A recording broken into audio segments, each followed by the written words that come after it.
Hello everyone. आज हम toppers question bank के वॉल्यूम 2 के फंक्शंस चैप्टर के बारे में बात करेंगे। 5 क्वेश्चन मैंने सेलेक्ट करे हैं। आई एज्यूम ऑलरेडी आपने ये सब क्वेश्चंस एक बार अटेम्प्ट कर लिए होंगे। फाइन। सो जैसे ये पहला क्वेश्चन है, बहुत ही बढ़िया क्वेश्चन है, very good example of modulus. Fine, इसको सॉल्व करते हैं। So let's start it. The question says if a is more than 0, c, d, u, v are non-zero constants and the graph of this and this, these two functions are given, intersect exactly at 2 points 1 4 and 3 1, then the value of u plus c upon a they are asking for. All right, so चलो start करते हैं। वैसे this is the best way to start a book. You just get through with the chapter functions. उसकी एक exercise आप करो, उसमें जो क्वेश्चंस आपको अच्छे लगे उनको मार्क करो, उनको रीअटेम्प्ट करो अगर आप उनको पहले अटेम्प्ट में नहीं कर पाए। ये वीडियो इसको एक टूल की तरह यूज करो। Don't get used to these things कि वो सर कर देंगे तो हम वहां से देख लेंगे। ऑलराइट, आपका अपना किया हुआ काम आपके काम आएगा। अब चलो शुरू करते हैं। इसमें पहला जो फंक्शन है that is f x equals to magnitude of a x plus c plus d. अगर मैं इसको एक्सपैंड करने की कोशिश करूं तो क्या बोलेंगे हम? If x is more than minus c upon a, और आई शुड से कि ए एक्स प्लस सी अगर पॉजिटिव है, you will write it a x plus c plus d. If x is less than minus c upon a, you will write it minus ax minus c plus d. Am I correct? चलो इसी तरह से gx को भी expand करते हैं। gx क्या है? If x is greater than minus u by a or say equal to, you are going to open this mod with a positive sign, so it will be minus ax minus u plus v. If x is more than minus u by a, आप mod को negative sign से खोलोगे वो minus minus plus हो जाएगा, then it will be ax plus u plus v। अब एक काम करते हैं, इनके ग्राफ बनाते हैं। ऑलराइट, लेट अस अज्यूम ये कुछ इस तरह चल रहा है। This is your y axis, ये अपनी x एक्सिस है। पहले वाला ग्राफ से this is minus of c upon a comma d। तो अगर x minus c upon a से ग्रेटर है then it is a line whose slope is a. Am I correct? अगर x minus c upon a से छोटा है then it is this line perpendicular to this one. These are not perpendicular exactly, but just this line, and its slope is minus a. Am I correct? Now let's jump to gx. gx में this point is going to be minus u upon a comma v. अब अगर x minus u upon a से greater है तो line का slope कितना है? Minus a, like this, parallel to the previous line. Now its slope is minus a. अगर x की value minus u by a से लेसर है देन दिस लाइन, और इसका स्लोप कितना है? ए। नाउ अगर दो लाइनें आमने सामने वाली उनका स्लोप ए है, another two lines having slope minus a, इसका मतलब ये जो स्ट्रक्चर है, ये जो क्वाड्रिलेटरल बना, it is a parallelogram. Am I correct? अब अगर ये पैरेललोग्राम है तो एक ट्रू फैक्ट है कि इसके जो डायगोनल्स होंगे वो एक दूसरे को बाइसेक्ट करेंगे। उसने हमें क्वेश्चन में ये कहा है कि these two functions they intersect at 2 points 1,4 and 3,1. So let it be point 1,4 and this point is 3,1. So that means their midpoint will be intersecting. मैं सिर्फ x कोऑर्डिनेट की बात कर रहा हूँ। So minus u divided by a plus minus c divided by a whole divided by 2. This is also going to be 1 plus 3 upon 2. Yes or no? So minus u upon a minus c upon a by 2, midpoint of their x coordinates, is also midpoints of 3 plus 1 upon 2. so that means minus of u plus c upon a is going to be 4. So u plus c upon a is going to be minus 4, and this is your answer. Am I correct? So this minus 4 is your answer. अब अगर आपको ये समझ में आया, इस video को pause करो और इसको वंस अगेन अपने आप से करके देखो. See nothing would happen unless you do it on your own. मेरे करने से या किसी भी टीचर के करने से कुछ नहीं होगा, आपके करने से ही सब कुछ होगा. Got it? पहला क्वेश्चन आई एज्यूम मजा आया होगा. I hope I have been able to make you understand something and make you learn something. ये question, this is a very good example of permutations as well as functions, कि जिसमें हमें number of functions count करने हैं. इस question को करते करते वो कॉन्सेप्ट भी बताऊंगा जो हम इस क्वेश्चन में यूज कर रहे हैं. So let's start it. इसी बुक की सेम एक्सरसाइज का this is the question number 4. Now the question says two real sets a1, a2, a3 up to a2n and b है b1 से bn. Function f from a to b is a function such that every element of b has a pre-image. Fair enough. F of a1 less than equal to f of a2 less than equal to f of a3 and so on f of a to n. Then the number of such mappings is. चलो इस question को समझने से पहले आपको कुछ और सिखाता हूँ. Let us assume एक क्वेश्चन है कि how many 5-digit numbers, how many 5-digit numbers can be formed, how many 5-digit numbers can be formed, let the number be a b c d e, such that a less than equals to b less than equals to c less than equal to d less than equals to e. ये question है. All right, how many 5-digit numbers can be formed such that digits are like a less than equals to b less than equals to c less than equal to d less than equals to e. अपने को 5 digit के ऐसे number बनाने हैं. Definitely आप इनमें zero को नहीं सेलेक्ट कर सकते हो, क्योंकि अगर जीरो सेलेक्ट होता है वो एक ही जगह पे आएगा और ये नंबर एक 4 डिजिट का रह जाएगा.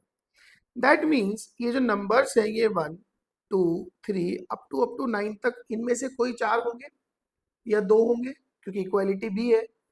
अब मैं क्या करता हूं, हर एक इक्वालिटी की जगह पे in place of every equality मैं मानता हूं यहाँ पे एक डमी है अल्फा, ये डमी है बीटा, ये डमी है गामा और यहाँ पे एक डमी है डेल्टा. तो अब मुझे जो सेलेक्ट करना है उसमें मैं अल्फा बीटा गामा और डेल्टा को इंक्लूड कर लेता हूँ. ऑलराइट, मुझे टोटल नंबर कितने चाहिए थे? 5. अब मैं 1 to 9 alpha beta gamma delta total 13 हो गए हैं. मैं 13 में से कोई 5 का सिलेक्शन करूंगा.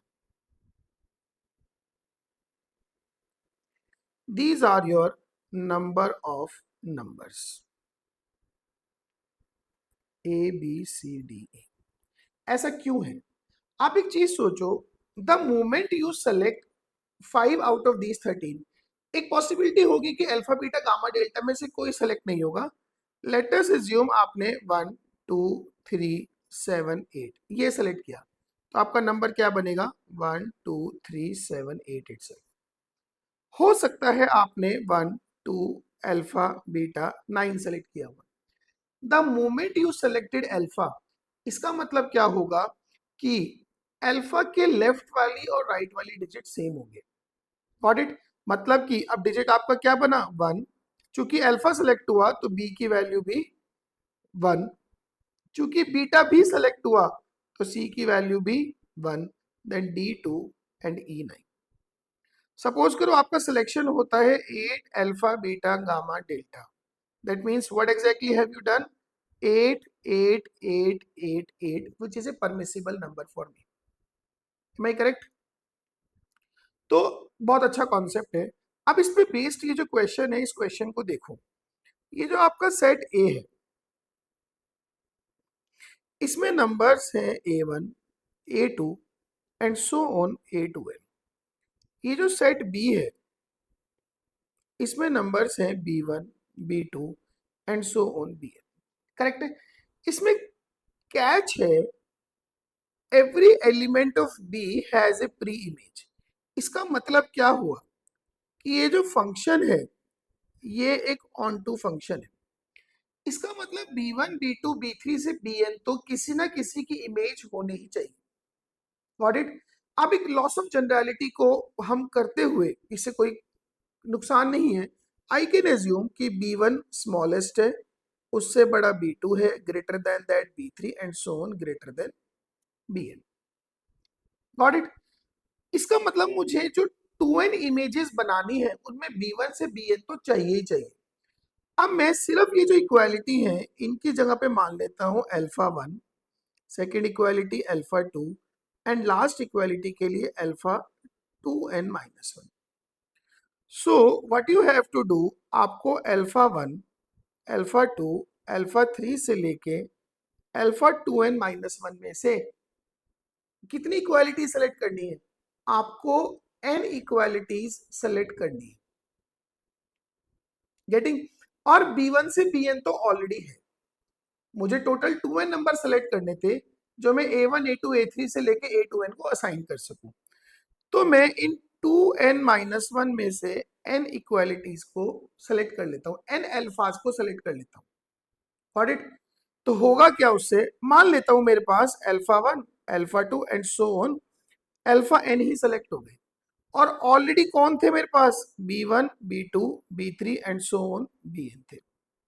तो इसका मतलब मैंने इमेजेस कैसे बनाई? A1 की इमेज B1, अब चूंकि अल्फा 1 सेलेक्ट हुआ है तो A2 की इमेज भी B1, चूंकि अल्फा 3 सेलेक्ट हुआ है तो A3 की इमेज भी B1 and so on AN तक की इमेज सब क्या बनेगी? B1।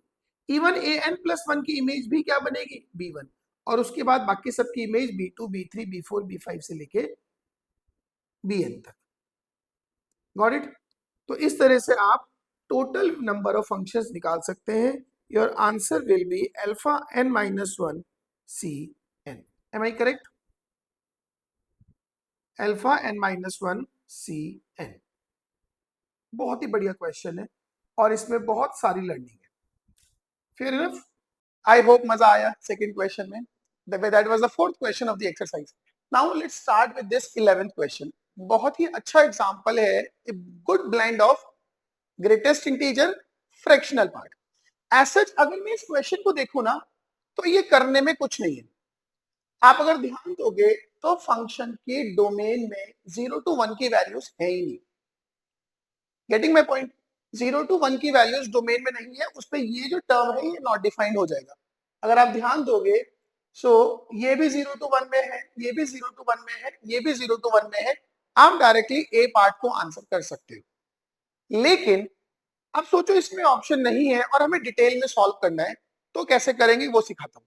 The question is 1 upon greatest integer x plus 1 upon greatest integer of 2x is equals to fractional part of x। ये मेंशन करना भूल गए, this is fractional part function,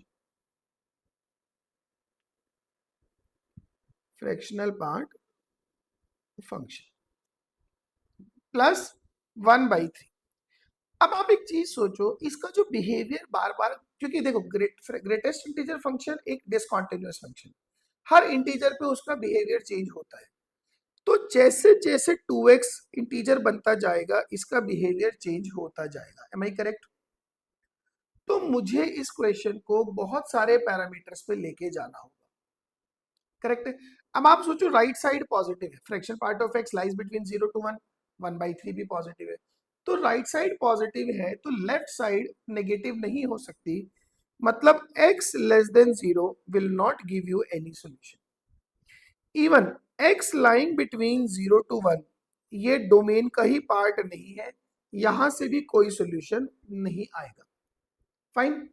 solution आने की पॉसिबिलिटी जो शुरू होती है, पहला केस अगर x 1 से लेके 3/2 में है, इसका क्या मतलब हुआ कि ग्रेटेस्ट इंटीजर ऑफ x 1 होगा और 2x 2 to 3 में आ जाएगा, तो greatest integer of 2x will be 2।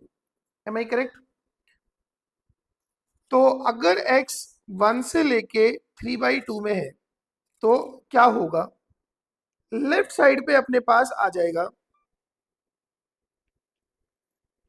1/1 plus 1/2 is equals to, now fractional part of x in this case will be what, x minus 1 और प्लस में है 1/3। Got it. इस केस के हिसाब से x की जो वैल्यू आएगी that will be 2 plus 1/2 minus 1/3, that is 2 plus 1/6। Am I correct? क्या मेरे पास यहां से सॉल्यूशन आएगा? नहीं। क्यों? क्योंकि आप x को 1 से लेके 3/2 मान के चले हो, आपका आंसर ही 2 से ग्रेटर जा रहा है।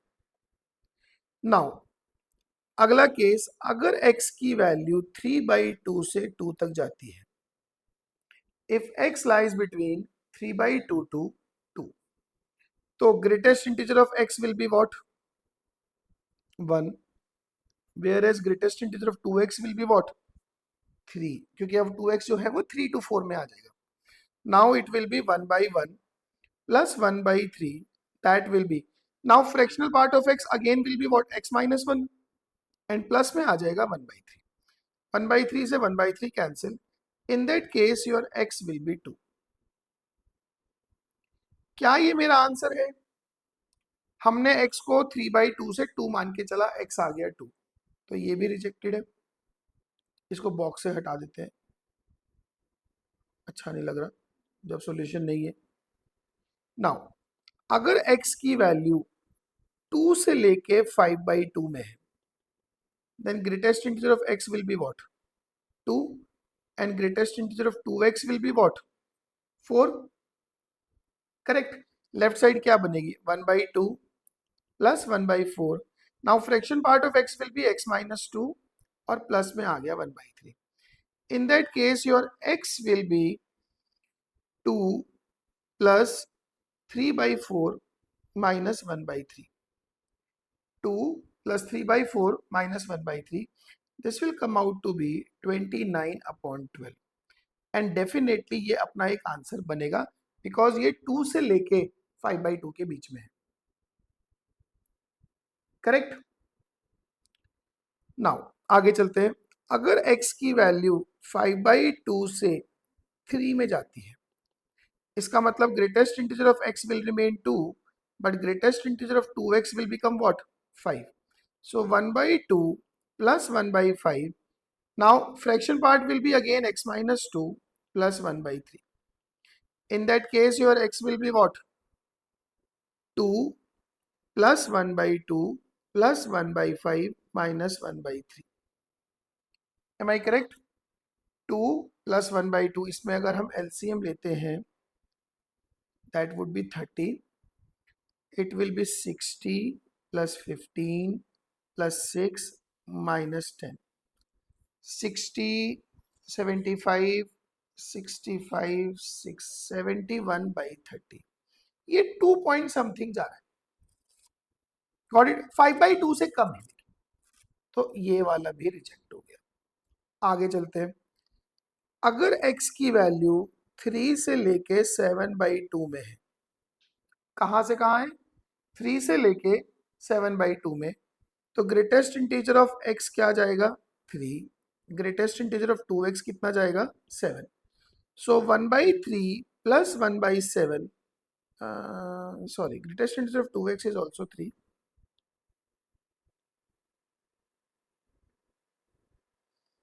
so 1/3, so sorry, greatest integer of 2x will be 6, so 1/3 plus 1/6 is x minus 3 plus 1/3, again this 1/3 cancelled, your x will be 3 plus 1/6, certainly you are going to make it an answer, that is 19/6। am I correct?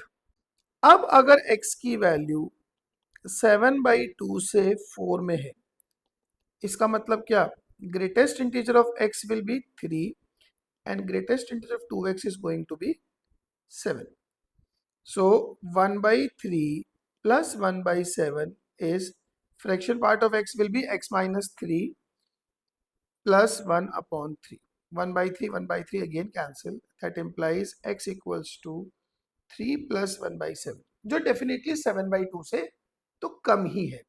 तो इसका मतलब क्या हो जाएगा, ये answer नहीं है। तो इन दैट केस मेरे पास इसके दो सॉल्यूशन आते हैं। They are asking for then x may be 19/6, this is one of the answers, and then x is 29/12, जो इन ऑप्शंस में नहीं है। अब जैसे अगर मैं x की वैल्यू 4 से लेके 9/2 में चेक करता हूँ, greatest integer of x will be what, 4, fractional greatest integer of 2x will be what, 8. Yes, आप एक चीज सोचो, जो राइट साइड है ना, राइट साइड 1/3 से तो ज्यादा ही है, एम आई करेक्ट? अगर मैं इसकी लेफ्ट साइड देखूं ना, तो ये 1/3 प्लस 1/4 प्लस 1/8, ये 3/8 आ गई है। Got it? ये वैल्यू जो राइट साइड है उसकी वैल्यू 1/3 से ज्यादा है, और यहाँ पे जो लेफ्ट साइड है उसकी वैल्यू इस पर्टिकुलर केस में 1/3 से ग्रेटर। चलो निकालते हैं answer. So 3/8 is x minus 4 plus 1/3. In that case your x will be what, 4 plus 3/8 minus 1/3. So this comes out to be 4 plus, if I take LCM here, 24, 8 3 are 9 minus 8, that is 4 plus 1/24. This is also an answer. अब जब मैं x की value 9/2 से 5 में लूंगा, क्या होगा? Greatest integer of x will B 4 and greatest integer of 2x is going to be 9. LHS will become what? 1/4 plus 1/9 is, right side में it is fraction part of x plus 1/3. So fraction part of x comes out to be what? 1/4 plus 1/9 minus 1/3. LCM अगर मैं लेता हूँ इसका 36, so 9 plus 4 minus 12, that is 1/36. इसके next step में क्या होगा ना, यहाँ पे फिर भी आंसर तो यहाँ भी नहीं आएगा, ठीक है, क्योंकि fraction part of x is going to be what, x minus 1 2 3 4, x minus greatest integer x 4, that is 1/36। तो x की वैल्यू क्या हुई, 4 प्लस 1/36। मेरा आंसर तो 4 प्लस 1/2 से 1/2 से ज्यादा होना चाहिए। जैसे ही the moment you take x 5 to 11/2, 5.5, your LHS will become what?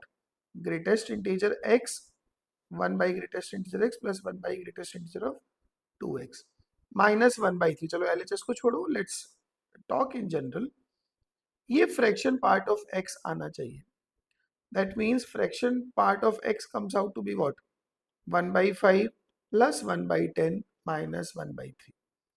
LCM कितना? 30.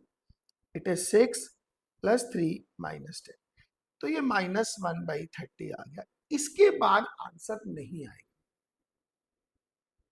क्योंकि अब इस मोमेंट के बाद में फ्रैक्शनल पार्ट ऑफ x बड़ा होने लगा, सॉरी निगेटिव आने लगा, मतलब जो लेफ्ट साइड है वो 1/3 से भी कम होने लगी, तो इसके बाद अपने पास आंसर नहीं आएगा। This question contains only these 3 answers, that is 97/24, और 2 और आंसर है जो हमने पिछले उसमें निकाले थे। मैं 1 मिनट के लिए रुक गया था क्योंकि इसके बाद के आंसर्स कंसर्न है ही नहीं, क्योंकि मेरे पास जो आंसर्स हैं सारे वो इसी रेंज में है। अंडरस्टूड? अब अगर हम क्वेश्चन को देखें ना, क्वेश्चन को अगर मैं समझने की कोशिश करूं, आप क्वेश्चन देखते के साथ ही ये 3 तो वैसे ही रिजेक्ट कर दोगे, क्योंकि इन सब में ही x, ये जो x है ये 0 to 1 है। अगर ये x 0 to 1 है तो इसका ग्रेटेस्ट इंटीजर 0 होगा, और वो तो क्वेश्चन के डोमेन में ही नहीं है। 19/6 डू हैव ए पॉसिबिलिटी, उसको आप मैन्युअली चेक करके आंसर कर सकते हैं। अंडरस्टूड? बहुत बढ़िया क्वेश्चन है, लेकिन मेरा पर्पस आपको ये क्वेश्चन सिखाना नहीं है, मेरा पर्पस वो स्ट्रैटेजी सिखाना है जो इस क्वेश्चन में यूज हुई है। हमें क्लियर? वेरी गुड, बहुत बढ़िया क्वेश्चन था। अब हम आते हैं क्वेश्चन बैंक के एक्सरसाइज 1 के 18th क्वेश्चन पे। ये क्वेश्चन बहुत मुश्किल नहीं है, मॉडुलस का एक डिसेंट एग्जांपल है। मैंने बस इसलिए ले लिया ताकि हमें थोड़ा बहुत इनइक्वालिटी का एक बार रिकॉल हो जाए। This is not a tough question at all. Fine, इसको शुरू करते हैं। सिंपल सी बात है, पहले मुझे एक बात बताओ, अगर मॉड एक्स ए से ग्रेटर है, लेट ए पॉजिटिव है, तो आप क्या करोगे? एक्स मोर देन ए और एक्स लेस देन माइनस ए। यही काम हम यहां पे करेंगे। सो 1 minus mod x upon 1 plus mod x greater than और इक्वल्स टू हाफ, और 1 minus mod x upon 1 plus mod x less than और इक्वल्स टू माइनस। यहां से इस क्वेश्चन को शुरू करते हैं। इसका मतलब हो गया mod x upon 1 plus mod x less than और इक्वल्स टू 1/2, और इसका मतलब हो गया mod x upon 1 plus mod x greater than और equal to 3/2। Correct? Cross multiply करो बेझिझक, डिनोमिनेटर सब पॉजिटिव है। So twice of mod x less than और equals to 1 plus mod x, that means mod x less than equals to 1, so x lies in -1 to 1। ये उसी exercise में 18th question है आपके सामने। Am I correct? Solve the inequality कह रहे हैं, ऑप्शंस भी दे रखे हैं, मैंने नहीं लिखे। तो यहां से मेरे पास एक काम बना। दूसरी बात, अगर मैं इस वाले पार्ट पे आता हूं, 2 mod x more than or equals to 3 plus 3 mod x. Now what does it mean? Minus mod x more than or equals to 3. So mod x less than or equals to -3. तो ये तो बेकार case है। Am I correct? So finally, solve the inequality means what? X lies in -1 to 1. यही अपना answer है। Correct है? इसका सोल्यूशन इतना अप्रोप्रिएट नहीं है बुक में, वो थोड़ा सा ज्यादा इलैबोरेटेड है। Fine, now let's start with this question. Fine, fx दिया हुआ है, तो 2 बार fx लिख दिया, कोई बात नहीं, आप मैनेज करो, वो एक ही बार है। Mod of x minus r if x lies from minus r minus 1 to r plus 1, and it is 1 if x lies from r plus 1 to r plus 2। r की वैल्यू 3 के दिए, find the fundamental period of fx। This question is a very good example of graph. कितने beautifully आप graph को perceive कर सकते हो और ड्रॉ कर सकते हो, बस यही इस क्वेश्चन की ब्यूटी है। ठीक है, तो बस ग्राफ बनाना है, फिर वो फ्रेम को आइडेंटिफाई करना है जो बार बार रिपीट हो रहा है, और उस फ्रेम की स्मॉलेस्ट लेंथ ही फंक्शन का पीरियड होती है। रिमेंबर दैट, पीरियड बोलो, फंडामेंटल पीरियड बोलो, that's one and the same thing. तो इसको शुरू करते हैं। आपको वो कह रहा है कि f x equals to magnitude of x minus r, अगर x की वैल्यू r माइनस 1 या उससे greater and less than equals to r plus 1 है, एंड इट इज 1 अगर x r प्लस 1 से r प्लस 2 में है, और r जो है वो 3 के मल्टीपल है। एक छोटा सा इंटरवल लेके चलते हैं। लेट अस अज्यूम कि r शुरू में से 3 ही है। Got it? आपके पास fx क्या आएगा? अगर x की वैल्यू 2 से लेके 4 तक है, then it is magnitude of x minus 3, और अगर x की वैल्यू 4 से लेके 5 तक है, then it is 1। Am I correct? एक और एक्सपेंड करते हैं। अब मैं r को 6 लेता हूं। अगर x की वैल्यू 5 से लेके 7 तक है, then it is magnitude of x minus 6, और अगर x की वैल्यू 7 से 8 तक है, 4 to 5 6, हाँ 7 से 8 तक है, देन इट इज 1। अब मुझे लग रहा है मैं इसका ग्राफ इजीली ड्रॉ कर पाऊंगा, इतने से अपना काम चल जाएगा इनिशियली। लेट अस अज्यूम ये y एक्सिस है, ये x एक्सिस है। अब आप देखो 1 2 3 4 5 6 7 8 9, पहले इतने में देखते हैं। अगर x की वैल्यू 2 to 4 में है, 2 to 4 में है then it is magnitude of x minus 3, मतलब कि दिस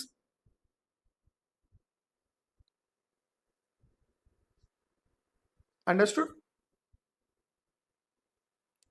अब अगर x की वैल्यू 4 to 5 में है देन इट इज 1, ये आ गया। नाउ अगर x की वैल्यू 5 to 7 है then it is what, mod of x minus 6, मतलब क्या, ये। और अगर x की वैल्यू 7 to 8 में है देन अगेन 1। एक और बना लेते हैं। नाउ लेट अस अज्यूम कि जो r है वो 0 है, तो फंक्शन क्या बनेगा, अगर x की वैल्यू -1 से लेके 1 में है then it is mod x, और अगर x की वैल्यू 1 to 2 है देन इट इज 1। तो इसका मतलब 1 to 2 में तो 1 एंड -1 से 1 में ये मॉड x है,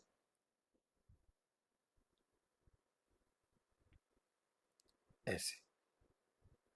अब आप खुद ही समझ रहे हो ये फंक्शन किस डायरेक्शन में जा रहा है। Find the fundamental period of F x if it is periodic. तो अगर ये पीरियोडिक है तो फंडामेंटल पीरियड की बात कर रहे हैं, कैसे बताएं हम कि जी हमें तो दिखाई दे रहा है, दिख रहा है कि नहीं। आप एक चीज सोचो, ये वो फ्रेम लेंथ है,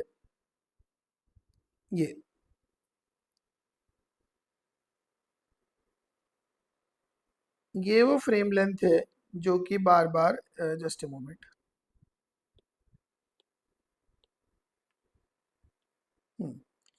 ये वो फ्रेम लेंथ है जो कि बार बार रिपीट हो रही है। See this.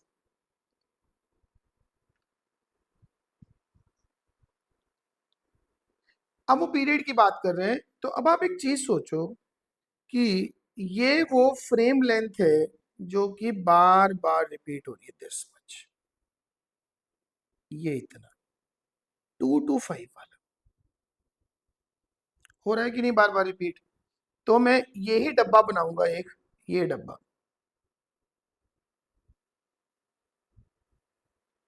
और पीरियड ऑफ द फंक्शन को समझाने का इससे बेहतर तरीका नहीं है।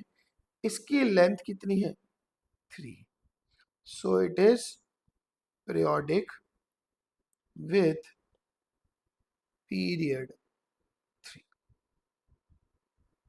Understood? Now, I hope during all the 5 questions, I have been able to make you understand something. शायद मैं कुछ इनपुट आपको इम्पार्ट कर पाया। ऑल राइट, फिर से याद रखना, सिर्फ मेरे करने से या ये वीडियो को देखने से कुछ नहीं होगा। Nothing would happen unless you do it on your own. तो आज की आज में इस एक्सरसाइज 1 को क्लोज करो, एक्सरसाइज 2 पे जंप करो। कल वाली वीडियो में एक्सरसाइज 2 के 5 क्वेश्चंस की बात करेंगे। Fine, thank you so much.